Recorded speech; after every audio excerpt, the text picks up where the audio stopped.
Tadbirkorlarni tekshirish uchun 3 yil muddatga moratoriy e'lon qilindi. Ya'ni endi 3 yil davomida tadbirkorni tekshirish mumkin emas.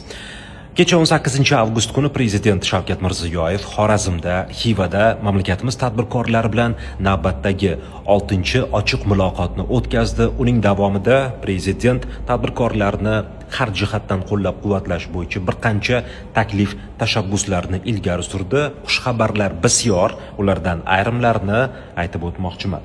Jumladan, endilikda kichik biznesda inson sog'lig'i va boshqa tadbirkorlar manfaatiga zarar yetkazish bilan bog'liq bo'lmagan har qanday tekshirish uchun 3 yil muddatga moratoriy e'lon qilinadi. O'rta va yirik tadbirkor o'z korxonasini ixtiyoriy profilaktik auditdan o'tkazsa, uning xulosasini soliq organi tan oladi.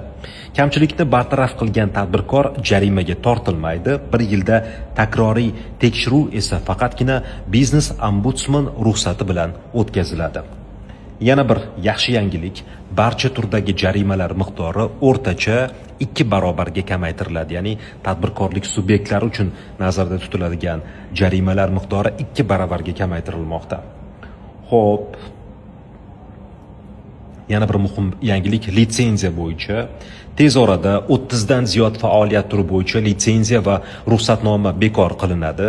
Yana 35 tasini berish muddati 2-3 karra qisqaradi. 10 ta ruxsat xabardor qilish tartibiga o'tkaziladi.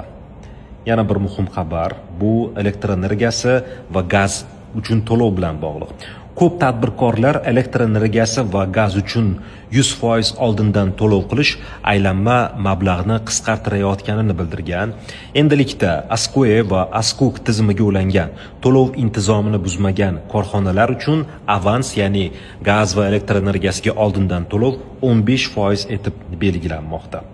Ana shunaqa yangiliklar, yanada ko'proq yangiliklar bilan Telegramdagi rasmiy sahifam orqali tanishishingiz mumkin. Ushbu videoni esa biznesmen, tadbirkor yaqinlaringizga yuboring va ularni xursand qiling.